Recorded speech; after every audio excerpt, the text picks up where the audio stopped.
இந்தியாவில் உள்ள ஒரு தொழிலதிபர் பல கோடி சொத்தோட ஓடி போயிட்டாரு சொன்னா நம்புவீங்களா?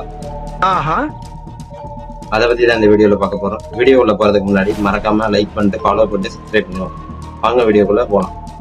கிங்ஃபிஷர்னு ஒரு ஏர்லைன்ஸை நீங்க கேள்விப்பட்டிருப்பீங்க.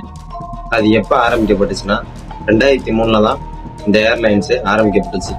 இதோட சர்வீஸ் எப்ப ஆரம்பிச்சுன்னா 2005 தான்.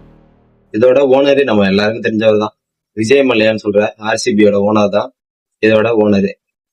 இவர் தன்னோட 50வது வயசுலதான் இந்த பிளைட் கம்பெனியை ஆரம்பிச்சு ஸ்டார்டிங்ல என்னமோ நல்லா தான் போயிட்டு இருந்துச்சு. நல்லா கம்ஃபர்டபுளான சீட்ஸும் நல்லா பிரீமியமான லக்ஸுரியான ஃபுட்ஸ் எல்லாமே ப்ரொவைட் பண்ணிட்டு தான் இருந்தாரு. ஆனா காலப்போக்குல இவர் ரொம்ப பேராசை பிடிச்சு போய் 2007 ஏர் டெக்கான் அப்படின்ற ஏர்லைன்ஸை வாங்க முடிவு பண்றாரு. 1 கோடி 2 கோடி இல்லைங்க, கிட்டத்தட்ட 550 கோடிக்கு இந்த ஏர்லைன்ஸை வாங்குறாரு. ஆனா இந்த கம்பெனியில் உள்ள போர்ட் ஆஃப் டைரக்டர் சொல்றாங்க, இந்த கம்பெனியை வாங்குறதுலாம் வேஸ்ட், இந்த முடிவெல்லாம் நீங்க எடுக்காதீங்க. அதே மாரி இவர் வாங்குறாரு. வாங்கினதுக்கு அப்புறம் நிறைய லாஸஸ் ஆகுது, நிறைய டவுன்ஃபால் ஆக ஆரம்பிக்குது. 2008 வேற இந்தியாவில பொருளாதார மந்த நிலை வேற ஏற்படுது. இதுக்கப்புறம் இவரால் இந்த கம்பெனியை ரன் பண்ண முடியல. 2012 இந்தியா கவர்மெண்ட் இவரோட லைசன்ஸை கேன்சல் பண்ணுது.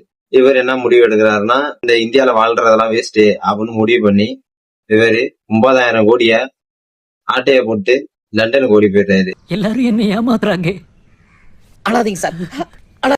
இன்ன வரைக்கும் இந்தியா கவர்மெண்ட் அவரை தேடிட்டு வருது. அவரை திருப்பி இந்தியாவுக்கு கொண்டு வரணும்னு முடிவு எடுத்திருக்கு. இதை பத்தி உங்க கருத்தை கமெண்ட்ல சொல்லுங்க. அடுத்த வீடியோல பார்ப்போம்.